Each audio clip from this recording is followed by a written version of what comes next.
This is the fourth video in SBP's Recovery Navigation series. You may be eligible for federal disaster assistance from FEMA and the Small Business Administration. So we'll discuss the two key programs available now, what they cover, and what you need to know about working through the process to access them. The two primary programs we'll discuss are FEMA's Individuals and Households Program and the Small Business Administration's Disaster Home and Property Loans Program. It's important to know that these programs are connected and that there are several steps in the process, which we'll talk through. FEMA's Individuals and Households Program provides financial help and/or direct assistance to individuals and families for eligible disaster cause needs that are not covered by insurance. Even if you don't have insurance, you may be eligible for some types of FEMA assistance. It's designed to help meet essential needs and bring the homes back to a livable condition, but not a pre-disaster condition.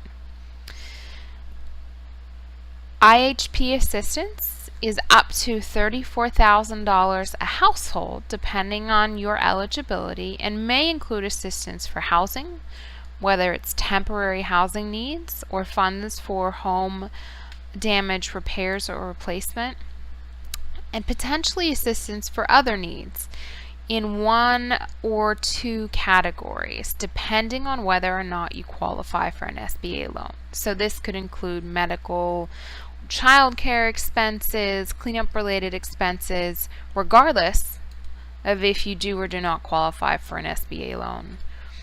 It may also include, if you do not qualify for an SBA loan, funds for repair and replacement of personal property, vehicle-related expenses, and moving and storage expenses. Rental assistance is part of the Housing Assistance Program, which FEMA may provide for an initial 1 to 2 months for eligible applicants who are unable to live in disaster-damaged homes. If this is your situation and you use up your initial rental assistance and are still unable to live in your home due to ongoing repairs, you may be eligible for additional assistance up to 18 months in total. But if you need additional assistance after those initial 1 to 2 months, you'll need to submit a recertification to FEMA for their approval. And so you'll receive that form when you get your initial rental assistance, or if you're unable to find the form, you can reach out to FEMA for another copy. But know that if you need additional rental assistance, there is a form that you will need to complete and submit for FEMA's review and approval. The FEMA assistance process starts as soon as you have contacted any insurance providers that you may hold policies with. You want to register with FEMA then as soon as possible, and you can do that either online, by calling the FEMA helpline, or by visiting a disaster recovery center in person. After you register, FEMA will schedule an inspection, and an inspector will visit your home to inspect the damages. Just like any insurance claim adjusters, you'll want to be as thorough as possible and show them everything. FEMA may also send you a disaster loan application, and it's important to complete and submit this. While you aren't required to accept a loan, FEMA uses this to determine if you may be eligible for additional aid. So if you don't complete the loan application, they won't be able to evaluate if you're eligible for some other types of assistance. About 10 days generally after the inspector's visit, you'll receive a decision letter in the mail from FEMA. If they've determined you're eligible, it will include information about the funds and a check or transfer to your bank account.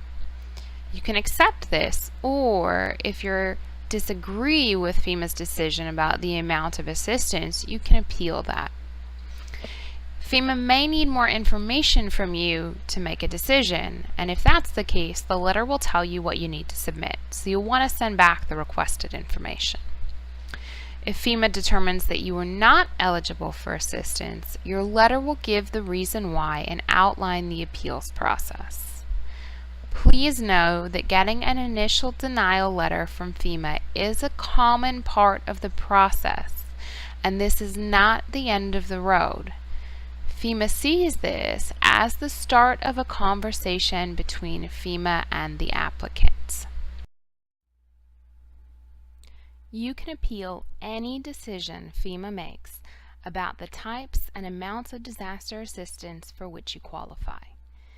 If you disagree with FEMA's decision or you don't understand the decision they've made and you have unmet needs, you should appeal. An initial denial doesn't necessarily mean you are ineligible. Often, more or corrected information is needed in order for FEMA to make a proper determination. You'll need to file a written appeal within 60 days of the date on your decision letter. Visiting a disaster recovery center in person can be very helpful to discuss your situation with a FEMA representative. Disaster Legal Aid, which offers free legal services to impacted individuals within declared disaster areas, may also be able to help, and we'll have more information in a moment about how to reach out to them. You'll find additional information on how to file a disaster appeal in SBP's Navigating Disaster Assistance Guide. Disaster recovery centers are locations where you can speak with FEMA and SBA representatives in person, and as conditions become safe for FEMA to do so, they'll open up various DRC locations around impacted areas, and you can find the most current locations and operating hours by going to FEMA.gov and searching for DRC locator. Be aware that they do move to new locations regularly, so it's a good idea to always check the morning before you plan to go to make sure that the DRC is still in your location, or to see if one has moved closer to you since you last checked. A few tips for working through the assistance process. Just like working with insurance, it's very helpful to keep notes on all of your conversations, a record of everything that was requested of you, and how you followed up. Be sure to keep extra copies of all of your documents.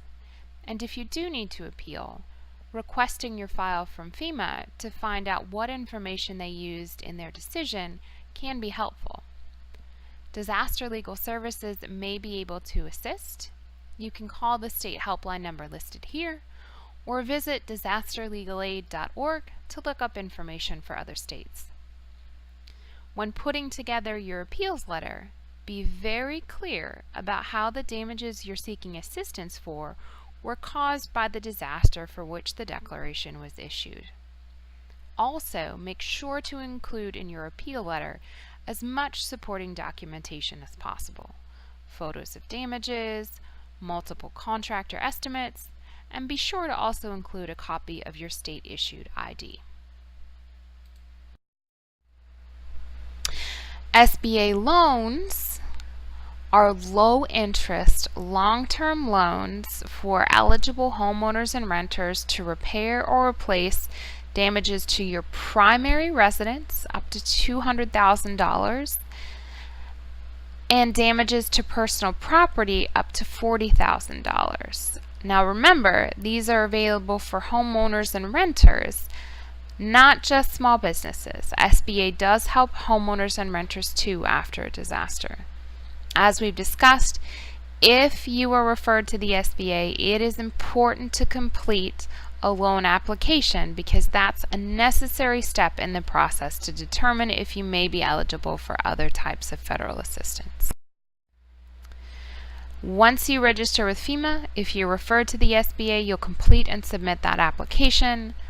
They'll conduct a credit review just like any other loan consideration and potentially an inspection of your property. After that, you'll receive a notification letter. If the SBA determines you're eligible for a loan, you'll receive the loan offer details, and you can choose to accept or decline, but know that you are not eligible for additional other needs assistance if it's been determined that you're eligible for a loan, whether or not you choose to accept it. If you disagree with their decision, you can request a loan reconsideration, and visiting the SBA Disaster Loans site will give you more information on how to do that. If the SBA determines you don't qualify for a loan, you'll be referred back to FEMA to evaluate your eligibility for other needs assistance. You can also request a loan reconsideration in this case if you don't agree. A few things to note. These loans can be used by homeowners or renters, and in certain circumstances may be used to refinance all or part of a previous mortgage. So you can talk with your SBA representative if this is something that may be relevant for your situation. They cannot be used to upgrade homes unless it's required by local building code, but some hazard mitigation measures may be eligible for up to a 20% loan increase. So this is a good thing to talk with your SBA representative about if you've been considering any measures or improvements to your home to help reduce potential flooding in the future.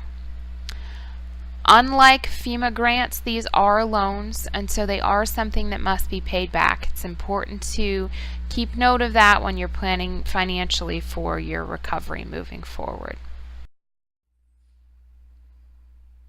Understanding the different federal assistance programs, how to work through the process, and how to advocate for all of the assistance for which you're eligible will help you access critical funds to move your recovery forward. In our next video, we'll talk about cleanup and mold remediation, the steps to take and the things to know to get your home on the road to repair. As always, for more information about SBP, visit our website at sbpusa.org and feel free to contact us at training@sbpusa.org with any questions.